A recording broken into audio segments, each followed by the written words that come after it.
vencer e ser vencedor com Cristo Jesus, né? Amém, queridos? Abra sua Bíblia já aí no livro de Atos, capítulo 8.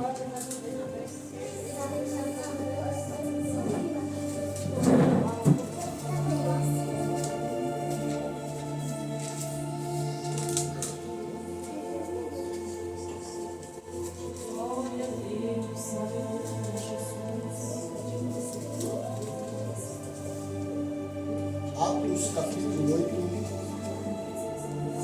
versículo de número 32 ao versículo de número 35.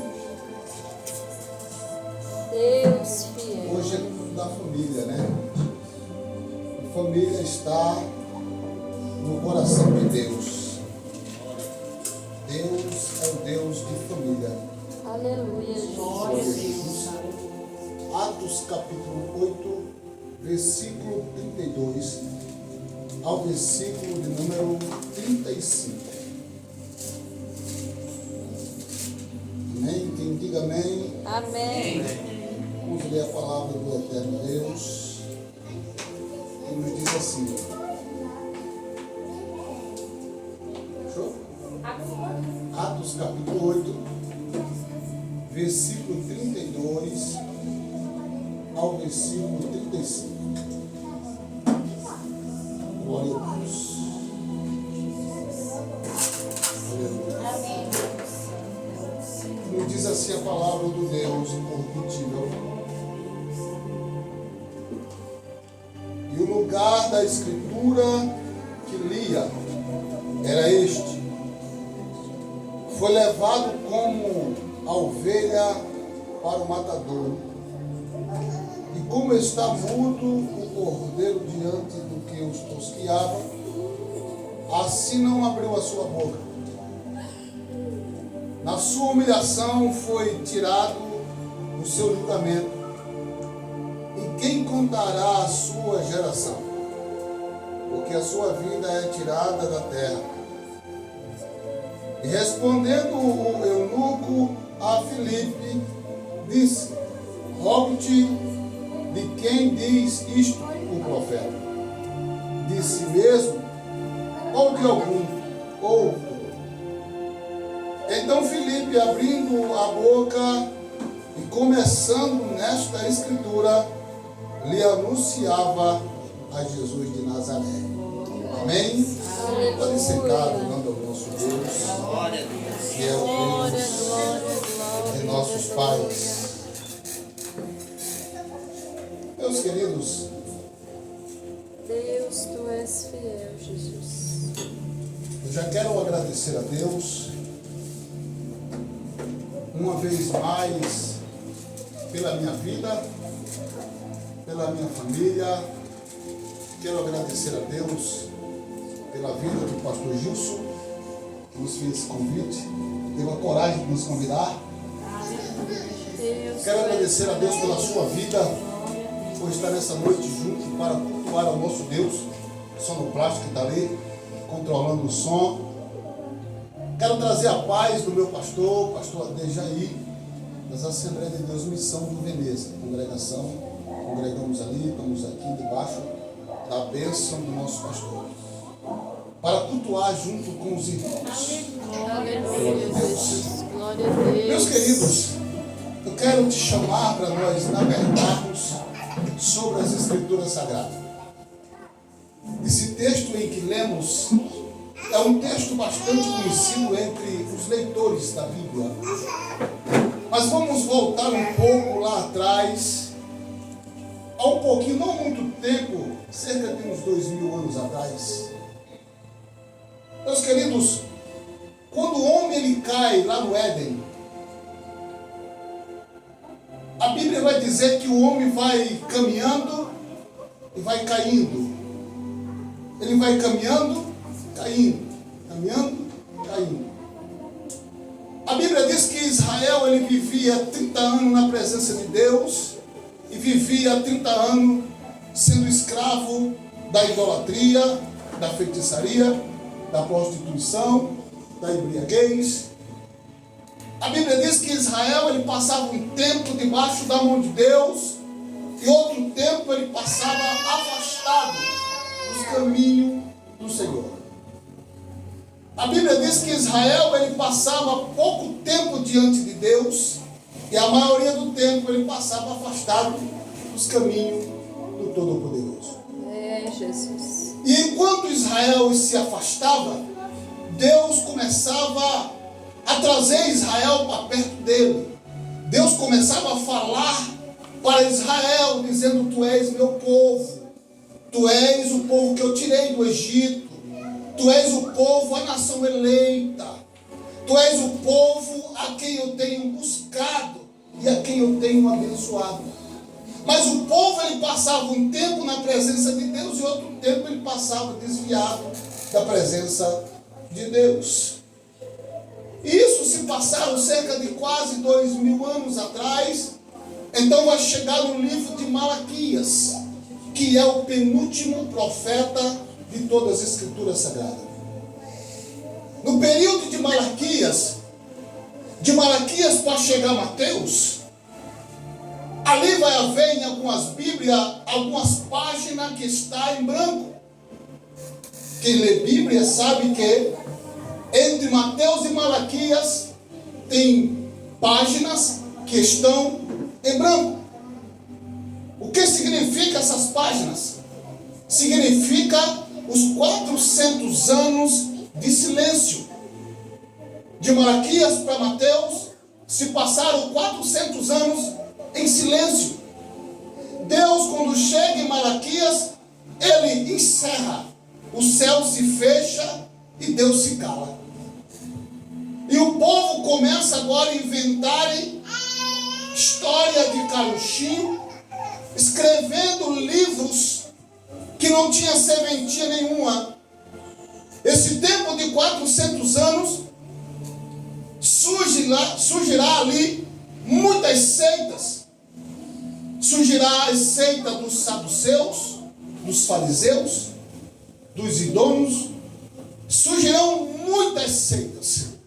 E essas seitas vão escrever livros que não têm inspiração algum. Por quê?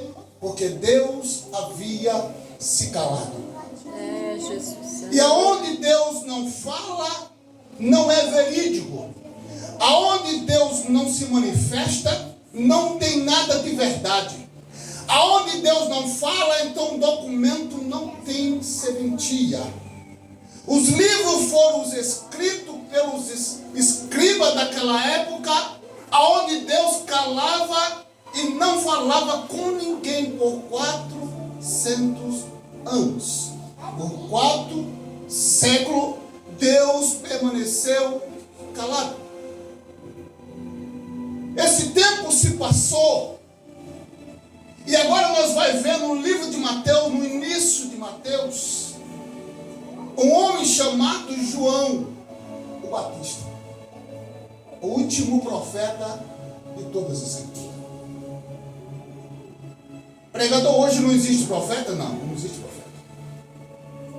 Hoje existe alguém usado em profecia. Quando Deus quer usar você para falar com alguém, Ele usa. Porém, os profetas se passaram. Hoje existe alguém usado em profecia. O último profeta foi João o Batista. E esse João o Batista estava pregando no Rio Jordão. E a pregação de João Batista era dizendo: raça de víbora, quem te ensinou a fugir da ira futura de Deus? A pregação de João Batista era uma pregação dura. João Batista estava dizendo: eu estou pregando no deserto da Judeia, eu estou batizando para arrependimento de pecado, e após mim vem aquele que batizará com o Espírito Santo e com fogo. É, Jesus, aleluia. Mas o Batista, ele dizia: e eu não sou digno de desatar as suas sandálias. A pregação de João Batista, ela vai inundar. E o povo vinha para o Jordão para ser batizado. batizava o povo, dizendo: eu batizo para arrependimento de pecado. Mas após mim vem aquele que é mais poderoso do que eu. Enquanto João Batista pregoava esta palavra, a Bíblia vai dizer que se aproximava Jesus. E quando João ele vê Jesus se aproximando, ele vai dar um grito de guerra dizendo: eis aí o Cordeiro de Deus que tira o pecado do mundo. Eis aí o homem que vem para salvar o mais vil pecador. Jesus se aproxima de João e pede para ser batizado. Jesus ele é batizado nas águas e Deus sela ele com o Espírito Santo. E o próprio Deus vai dizer: aí está o meu filho a quem eu me comprazo. A Bíblia vai dizer que Jesus se retira de João e vai para o deserto, aonde passa 40 dias jejuando, orando e sendo tentado pelo tentador. Jesus ele estava orando para se preparar, para dar início a uma jornada de um evangelismo genuíno, um evangelismo santo, um evangelismo reto, um evangelismo saudável, porque a palavra de Jesus ela tinha que vir para buscar os mais vil pecadores que estavam jogados na lama. Jesus vai passar 40 dias de jejum no deserto. E Satanás vai lá tentá-lo. Satanás vai mostrar as belezas deste mundo e vai dizendo: olha, tudo isso eu te darei se tu prestares me adorar. Satanás vai tentar Jesus dizendo: pula daí, porque está escrito aos teus anjos que eles te pegarão. Satanás vai dizer: olha, tu não é o Cristo, Filho de Deus? Ordena que essas pedras se transformem em pão. Jesus Cristo, com 40 dias de jejum, ele vai dizendo: olha, nem só de pão viverá o homem, aleluia, mas de toda a palavra que sai da boca de Deus. Jesus passa 40 dias no deserto de jejum e foi tentado pelo nosso adversário. Jesus. Quando Jesus ele vem no deserto, ele começa a dar início um verdadeiro evangelho. Jesus começa a pregoar o céu, dizendo: o céu é real, o inferno também é real, a salvação é real, a condenação também é real, o juízo vai vir, ele também é real. Enquanto Jesus ele pregava esta mensagem, ele foi conquistando pessoas, almas que estavam jogadas na sarjeta, elas foram aceitando Jesus como seu Salvador. E caminhando com Cristo, ele conquistou milhares de almas viventes sobre a terra. E enquanto Jesus ministrava a palavra, ali havia bonança, ali havia alegria, ali havia cura, ali havia gozo na alma.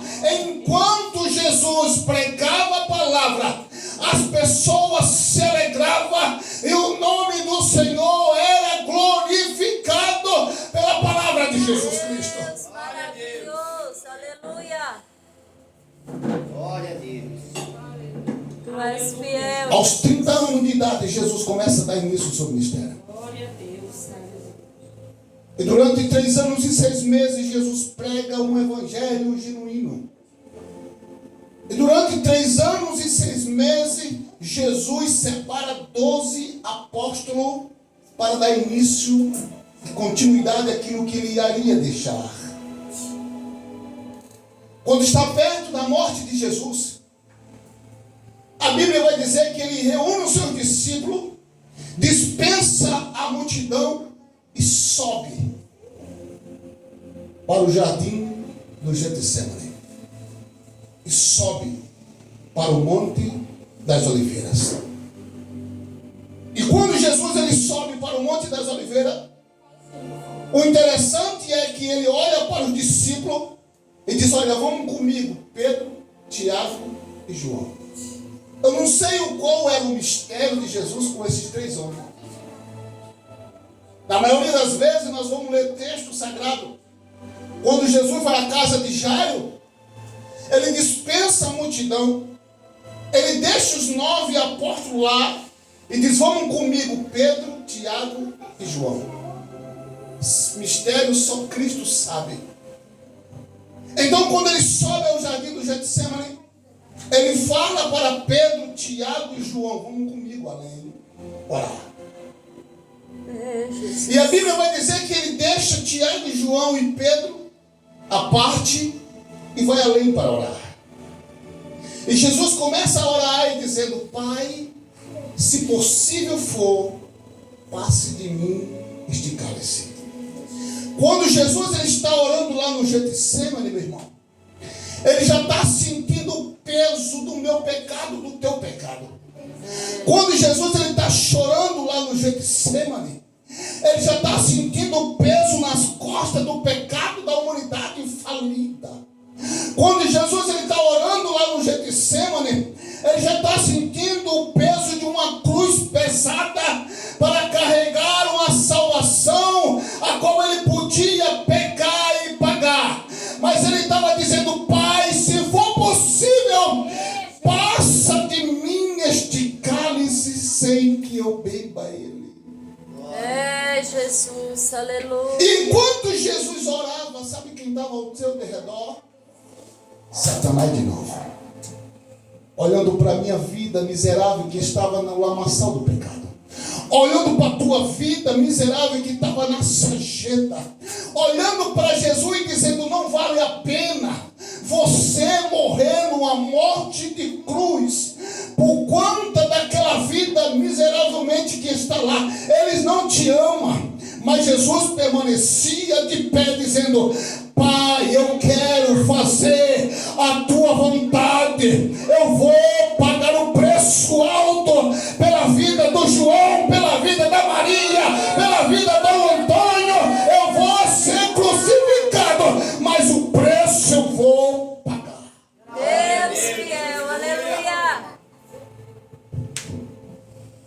Oh, aleluia. Enquanto Jesus orava, Lucas vai nos escrever dizendo que as lágrimas de Jesus, que o suor de Jesus se transformava em grandes gotas de sangue.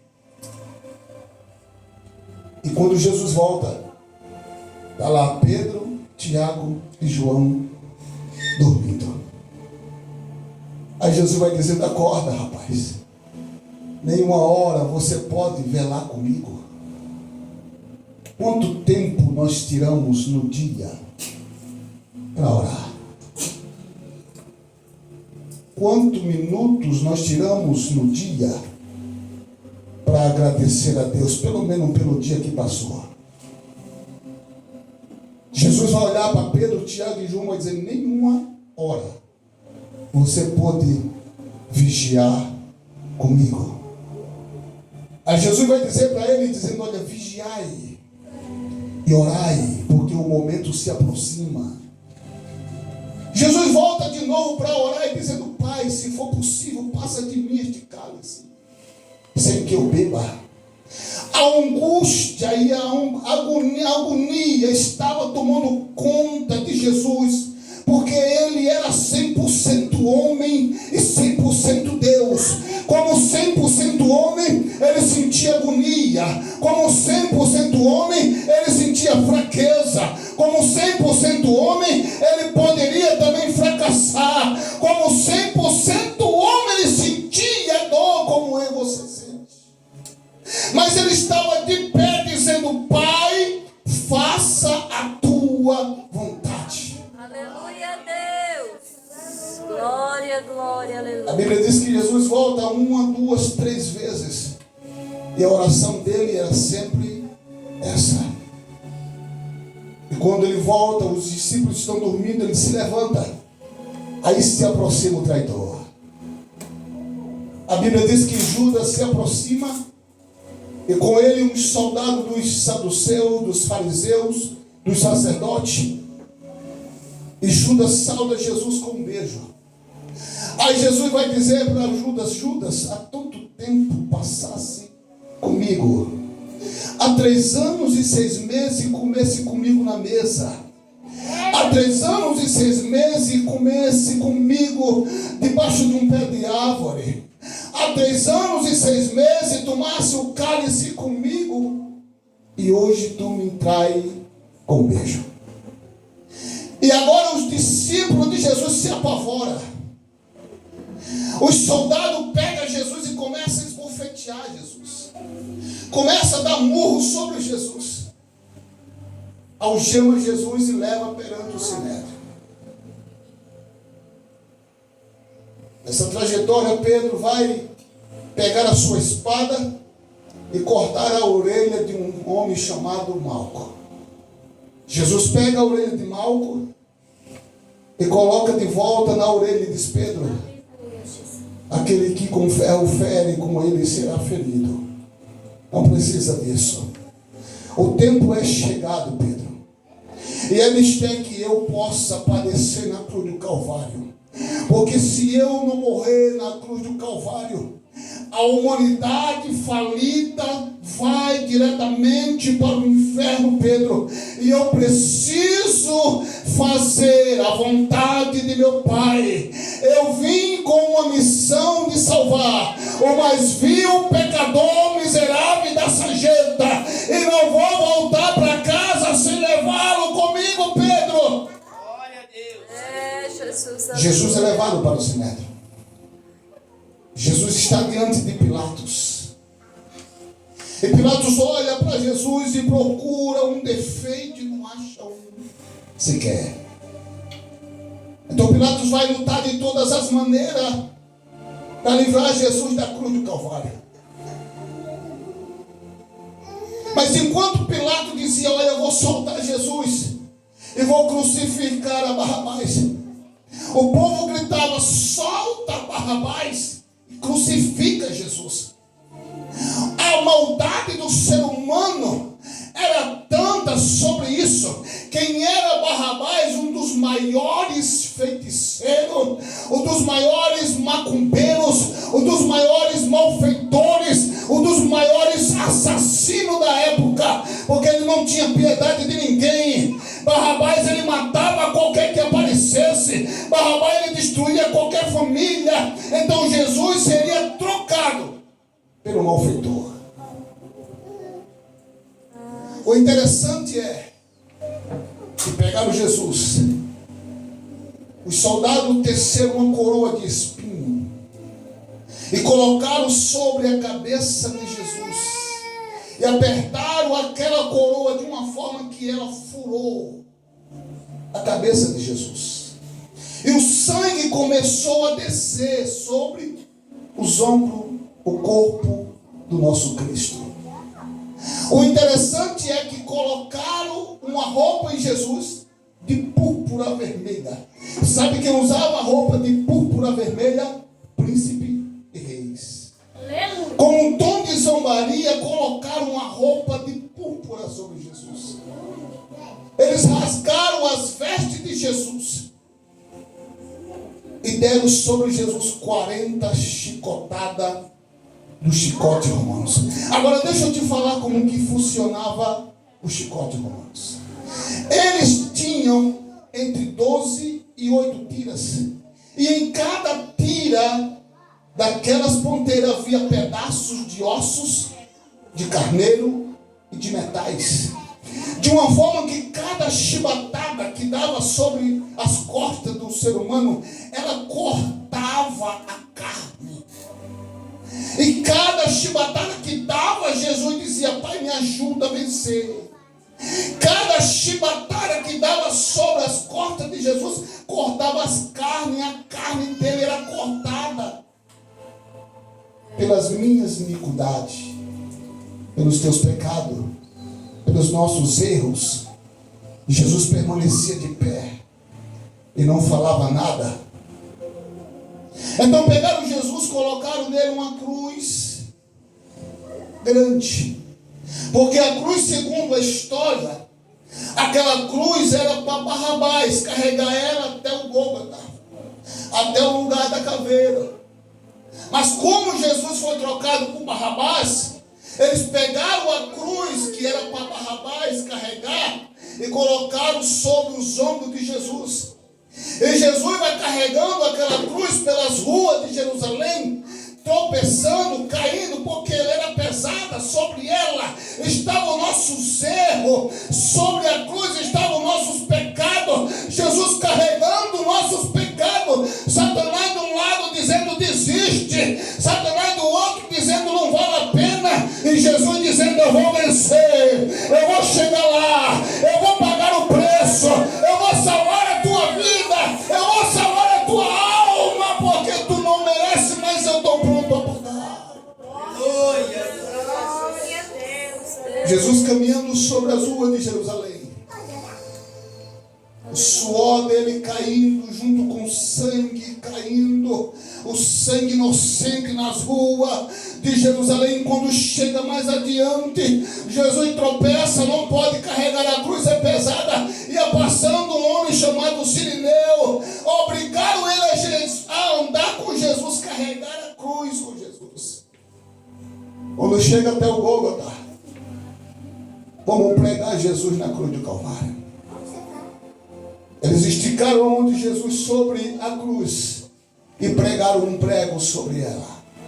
E quando pegaram a outra mão de Jesus para esticar, como a cruz era maior, eles esticaram Jesus na cruz do Calvário. Isaías vai dizer que nenhum dos seus ossos seria quebrado, mas ele foi esticado por conta da cruz que era maior.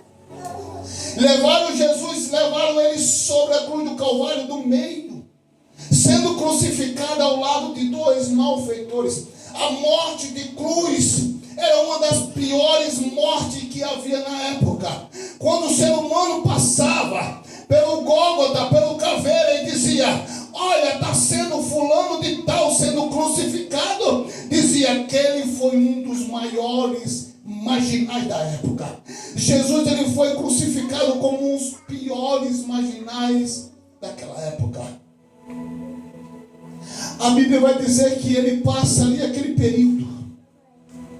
Jesus vai olhar para o céu e vai falar em mistério com o Pai, dizendo: Eloi, Eloi, lama sabachthani. Vai dizer: Pai, porque o Senhor me desamparou.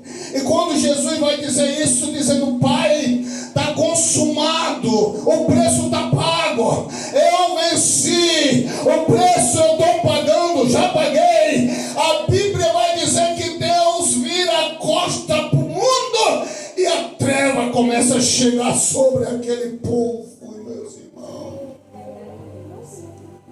Nem Deus suportou a crueldade de Jesus na cruz do Calvário. Nem Deus suportou a crueldade daquele povo daquela época. Nem Deus suportou o sofrimento de Jesus. Quando Jesus diz: olha, o véu, quando Jesus vai dizer: olha, está consumado, o véu do templo se rasgou. Então a Bíblia vai dizer que até o pôr do sol Jesus morre. Naquela época, sepultura e sepulcro era muito caro. E talvez os familiares de Jesus não tivessem uma condições melhor. Mas a Bíblia vai dizer que um homem chamado José de Arimateia pede a Pilatos o corpo de Jesus. José de Arimateia compra um sepulcro novo e pede o corpo de Jesus para sepultar. Agora nós vamos entender que enquanto Jesus morreu, houve um silêncio.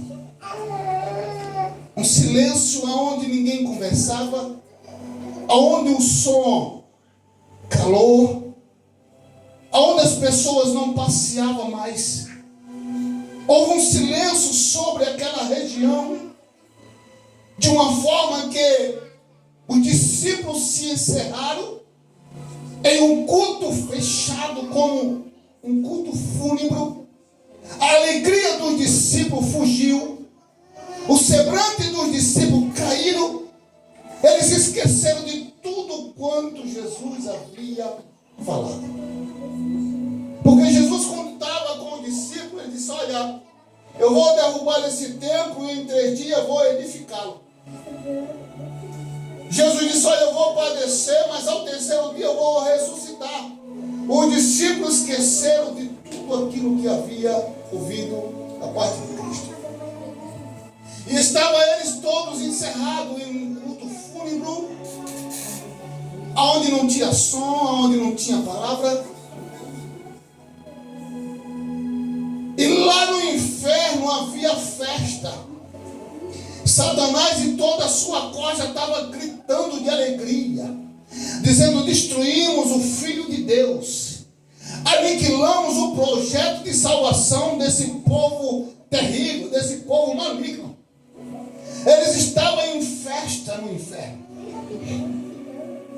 Quando olhamos para a carta de Pedro, no capítulo de número 3 da carta de 1 Pedro, no versículo de número 19, nós vamos ver aonde Jesus, ele estava morto na carne, mas estava vivificado no Espírito.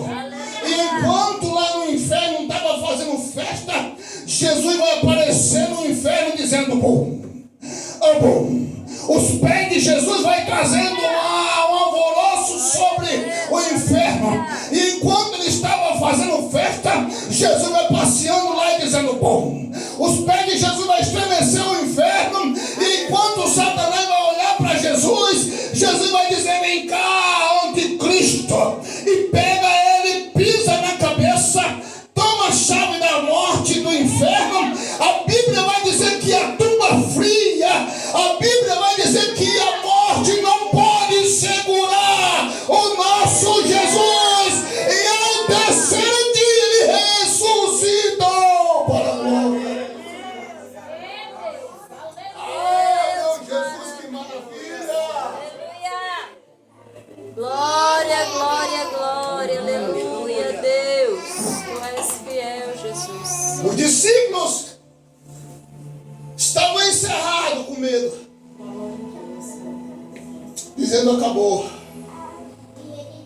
Agora, cada um vamos tomar o nosso rumo. Tu, Pedro, que era pescador, vai pescar. Tu, Mateus, que era cobrador de imposto, vai voltar a pedir o teu posto de novo.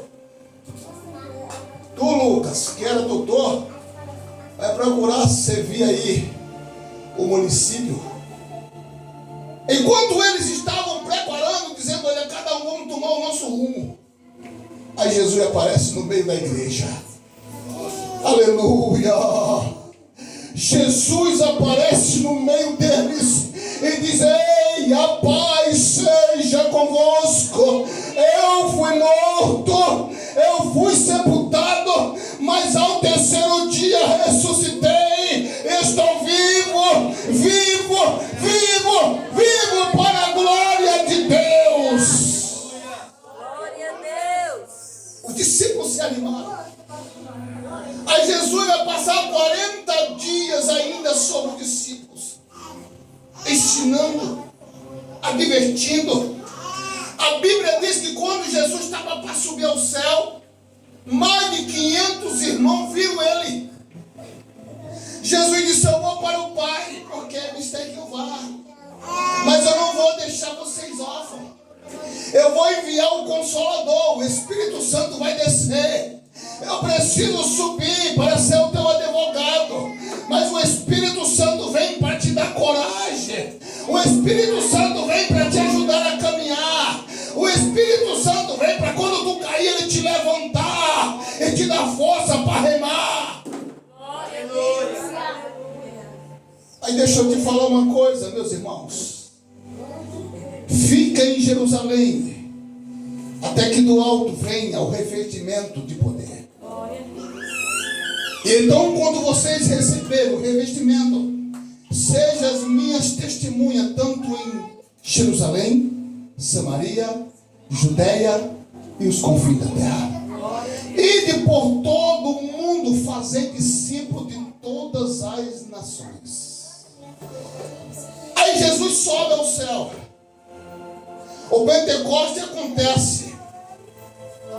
Quando o Pentecoste acontece, só tinha 120 irmãos na casa. Ora, a Bíblia diz que mais de 500 irmãos viram Jesus subir ao céu. Mas quando o Pentecoste acontece, só havia 120 na casa.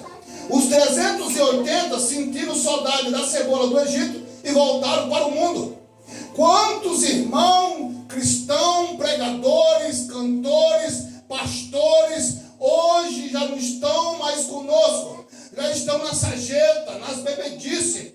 Quantos pregadores famosos hoje deixaram de adorar a Cristo para adorar a imagem de escultura? Quanto irmão que andava conosco hoje veio numa sarjeta, numa mesa de bar, porque cansaram de esperar Jesus. Mas Jesus está dizendo para mim e para você: permanece no barco, porque o que há de vir virá e não tardará. O que estiver no barco um dia subirá para a glória, mas o que estiver fora do barco, a glória não te pertence. Glória a Deus. É, Jesus. 120 estavam na casa. O tempo passou. Os discípulos se acomodaram. O tempo passou. E os discípulos se acomodaram. Ficaram na zona de conforto. Jesus disse para eles: olha, vocês serão minha testemunha, tanto em Jerusalém, Samaria, Judeia e aos confins da terra. Comece por Jerusalém, mas não fica só em Jerusalém. Os discípulos ficaram somente em Jerusalém. Os discípulos ficaram somente nas terras de Judá. E os demais, as outras localidades, as almas iam perecendo, morrendo, e os discípulos estavam reunidos na zona de conforto. Sabe o que acontece hoje, meus irmãos? É o seguinte: eu congrego em tal igreja e quem me convidar eu não prego, porque eu não sou desobediente. Eu sou um homem obediente ao meu líder. Peraí, então quer dizer que só a tua igreja que vai subir ao céu e as demais igrejas não vai subir? Meus irmãos, Jesus chamou eu e você para ser ministro, para ser cantor, para ser pregador, para ser ministrante dentro de Jerusalém, fora de Jerusalém, na Judeia, em Samaria e até os confins da terra. Aleluia, Deus. O que acontece é que os discípulos Aleluia. ficaram só no mundinho. Se nós pararmos para ler a história de Pedro, um dos maiores apóstolos, que até a sombra de Pedro curava o enfermo, mas Pedro era um homem soberbo, Pedro era um homem orgulhoso, Pedro queria o céu só para o judeu, Pedro queria Jesus somente para eles, e Jesus, ele disse: aquele que vem após mim, de maneira nenhuma eu jogarei fora. Jesus não é só para mim e para você. Jesus, ele é para o mundo inteiro. Aqueles que vão aceitando Jesus, ele vai tendo o direito de uma tão grande salvação. O Espírito Santo está dizendo que o Evangelho tem que ser pregado em toda criatura que tiver vida. Aleluia. Se passaram 10 anos. E o Evangelho ficou somente no mundinho dos judeus. Aí Jesus vai apertar o parafuso. Aí Jesus levanta Herodes para perseguir a igreja. Porque o tempo estava passando. O Evangelho estava parado. O nome de Jesus não estava sendo mais glorificado. A alma não estava sendo alcançada pelo poder do Evangelho. O sacrifício de Jesus estava sendo estagnado, parado, e isso não poderia acontecer. Então Jesus vai fazer o quê? Levanta Herodes para perseguir a igreja. Sabe aquela vida nossa quando está tudo bonzinho, né? Ah, dá 1001 maravilha. Eu não vou cultuar na terça, na quinta também não vou, no sábado eu não vou lá, domingo eu não vou porque segunda eu tenho que trabalhar. E Jesus começa a apertar apertar o parafuso. Aí daqui a pouco nós perdemos o trabalho, o carro fura os 4 pneus, o aluguel da casa começa a atrasar, e a gente não sabe o que está acontecendo. Mas sabe o que é? É que nós paramos de cultuar, nós paramos de adorar, nós paramos de buscar a presença dele, e ele vai apertando o parafuso devagar. Os discípulos ficaram acomodados. Jesus levanta Herodes para perseguir a igreja, e Herodes vai dizer: eu vou começar a perseguir os maiores, porque se eu matar a cabeça, o resto vai embora. Aí pega o irmão Tiago de surpresa, aí decapita o irmão Tiago, o primeiro mártir que se acontecer. Aí prende Pedro, joga na prisão com 16 soldados. Aí se levanta Paulo de Tarso e persegue a igreja. E enquanto Paulo está perseguindo a igreja, os irmãos levam o irmão Estevão para ser o que? Apredejado. A perseguição começou. E o discípulo agora entendeu que tinha que sair para pregoar a palavra. O evangelho não podia estar parado, ele tinha que estar circulando naqueles que estavam precisando. Deus fiel, aleluia. Observe que no capítulo 8 de Atos dos Apóstolos, mais atrás um pouquinho aqui, ó, no versículo de número 26, Filipe está sentado. Quem está sentado, irmão, está sossegado. Quem está dormindo, está sossegado. Tem coisa melhor do que sombra fresca, água fria e um bom bife acebolado? Tem? Não tem. Então Filipe estava sentado de boa. Para mim está bom demais. Eu já sou crente, meu nome está escrito no livro da vida, tenho direito já da salvação, o resto que se exploda. Aí a Bíblia vai dizer que subia um eunuco das terras de Antioquia. Para onde? Para Jerusalém, para adorar o Senhor. E enquanto esse eunuco subia e descia, a Bíblia diz que quando ele desce, ele lia o profeta Isaías. Ele vai ler essa história dizendo: ele foi levado como uma ovelha muda para o matador. E como ovelha muda, ele não abriu a sua boca. O eunuco lia esse texto e ficou incomodado, preocupado, porque ele conhecia Deus, mas não conhecia a ponte, não conhecia o caminho, não conhecia Jesus. Aí Filipe está sentado à beira do caminho. O anjo incomoda Filipe dizendo: levanta, Filipe, desce pelo caminho de Gaza, que desce de Jerusalém para Gaza, e lá tu espera no caminho, porque vai passar uma carruagem. Filipe se levanta e vai no caminho. A Bíblia diz que aquele homem eunuco está lendo o texto, e quando chega diante de Filipe, ele para e chama Filipe para entrar no carro dele. E enquanto Filipe entra no carro, observa que ele lia a passagem de Isaías e pergunta: tu entende o que tu lê? Ele diz: como eu posso entender que não tem quem me explique?